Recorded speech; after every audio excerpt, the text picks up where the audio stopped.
Week 9 must starts, and these players have advantageous matchups and are about to blow up. But before I get into it, welcome to the playlist. Thank you for kicking it. I am Jimsy, and this is Fantasy on Repeat. Now that's out of the way, let's go ahead and fill up the squad with players that are going to crush it this week. And starting off with the quarterback position, we're going to go with Drake Maye, because Drake Maye is super hot fire right now. He has elite production lately. He's officially arrived. He's on a multi-touchdown streak. He has 3 straight games. That is strong. He has 2 or more touchdowns each, over 760 passing yards total, 8 touchdowns in that span, and he's been consistent and efficient. He has 7 straight games with a 100+ rating. He is locked in. The last 5 games, he has 93 completions, 1,200 yards, 10 touchdowns, and 1 pick. That is elite level stuff. And do you want to know what Drake Maye's secret sauce is? Well, it's his rushing upside, because that matters. Drake Maye has some wheels, man. 7+ rush attempts weekly. He has 140 rushing yards in 3 games. He adds in 2 rushing scores total. That dual threat floor that he has, that's fantasy gold. That's the cheat code. That's his secret sauce. Now the matchup, he faces Atlanta next. And yes, the pass defense looks solid, but they can be beat. So peep out Tua. Tua just crushed it. 4 touchdowns last week, over 130 passer rating. So yeah, that is exploitable. The bottom line is Drake Maye is matchup proof. Even tough defenses crumble, and Cleveland couldn't stop him. This week, it's a high scoring environment ahead, elite upside, QB1 potential written all over it. And the must start running back is going to be James Cook.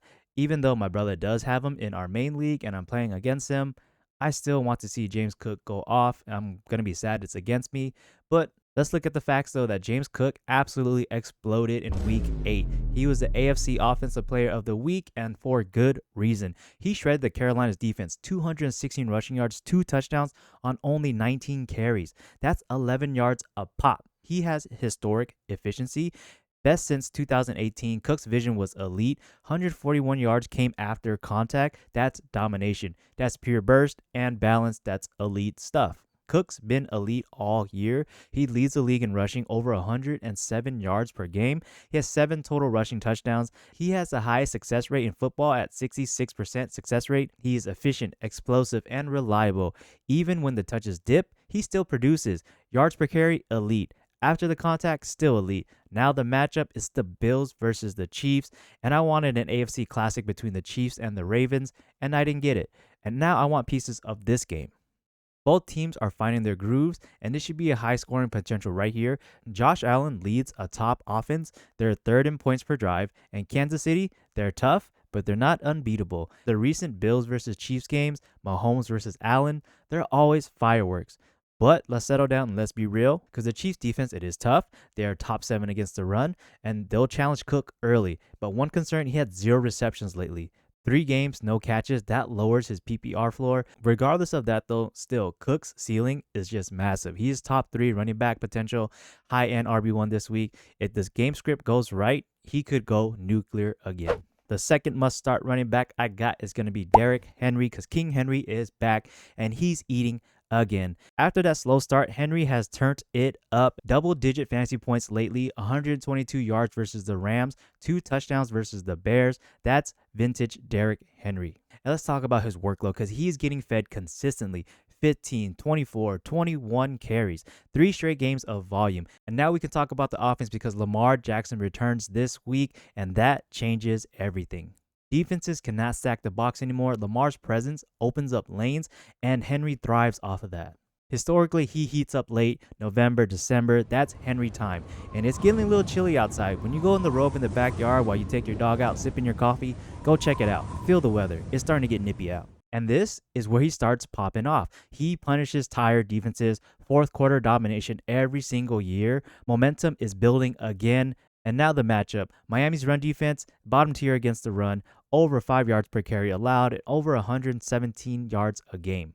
And this is a dream matchup, because if you look at the track record, Dowdle, Vidal, Judkins all had success versus Miami. Henry's next in line. Lock it in. Top 5 running back this week. Top 3 flex in standard. The volume's there. The quarterback's back. And this is a perfect matchup. And everything points to Henry. Elite upside in Week 9. Start him with confidence. Now switching to the must-start wide receiver, we're going to talk about McConkey. McConkey, the chef. He is cooking. Straight up breakout stretch is here. He has elite production, heavy usage, and let's start with the numbers, because 18.6 PPR average over the last 4 weeks. That's 6 amongst all receivers, and he's been that good. And the volume has been insane lately. 10 targets a game, nearly 7 catches per week. That's 80 plus receiving yards average. And he is the clear top option. He was in my must buy during his slump because look at him go now. And the target share confirms it. 26% target share, 36% air yards. He's dominating opportunities. He is Herbert's go-to guy now. And let's not forget about scoring because he is strong in the red zone, getting end zone looks too, and the team trusts him there. And now the matchup, Tennessee's defense is leaking. They're 5th most yards allowed to receivers, 9th most fantasy points allowed, and they've got torch. And guess what? They traded Roger McCreary, their top nickel corner, and that's huge for McConkey. He lives in the slot, and this is a perfect setup. And the game environment, this is a high scoring potential again. The Chargers are projected for points, plenty of touchdown chances ahead, and let's address the concerns because yes, he does have a calf issue, but he was limited Wednesday, but that's a precautionary only. No real concern for the team and none of that wide receiver 3 talk. Ignore it, seriously, because he is the wide receiver 1. Allen and Johnston, they get looks, but McConkey runs the show. So in the end, he has elite volume, red zone work, dream matchup in week 9. Lock him into your lineups. He's a must start. Another must start wide receiver I have is Marvin Harrison. He is set. Perfect spot this week to blow up. The Cowboys defense, what do you know? We're going to attack it. They give up so many points, the most fantasy points to receivers and passing touchdowns too. Outside receivers, it's a nightmare matchup. Harrison thrives there. Over 80% of his snaps are running on the outside. Now with Kyler Murray returning, he missed the last 2 games. Harrison's target dropped without him. And now the duo is going to be reunited and it should also feel so good because week 8, the bye, they had some bonus rest. The connection should spark immediately. And more looks, more catches, chemistry improving all season. This is another high scoring potential, and the Cardinals may need to play catch up. That means extra throws towards Harrison. That means that Harrison's going to get a lot more chances. One of the week's highest over under at 53.5. Talent and upside. He was a 4th round overall pick in 2024. He has elite skill set. He's NFL ready. He's already flashed big plays, 45-yard bomb, touchdown grab, and ready for a signature game. Why not against the Cowboys? And his recent numbers, week 7 versus the Packers, 2 catches, 58 yards. Week 6 versus the Colts, 2 catches, 32 yards. Week 5 versus the Titans, 4 catches, 98 yards. Upside is still huge. To sum it up, he's elite talent that meets opportunity. Kyler's back. The matchup is ideal. Week 9 could be the breakout. Start him confidently. Now going to the tight end must start. I'm going to go with George Kittle because he is back as well. Fully healthy again. Week 8 was promising, 4 touchdowns, 43 yards, and 1 touchdown. Yes, 1. It could have been 2, but his hamstring is behind him. He's back at full speed. Brock Purdy should be back. The connection is solid. They know each other very well. Expect targets to fly.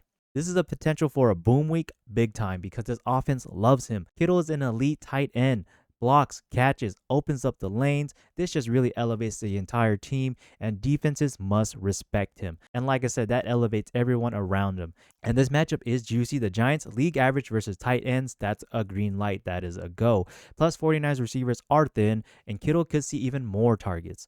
It's a big ceiling this week, but with some minor concerns because sometimes he blocks more than he catches. Week 7, no catches versus the Texans, but the receiver health could shift targets. But overall, he's still the go-to guy. Because Kittle, he's healthy right now. It's a great matchup. High volume target upside. Elite tight end production expected.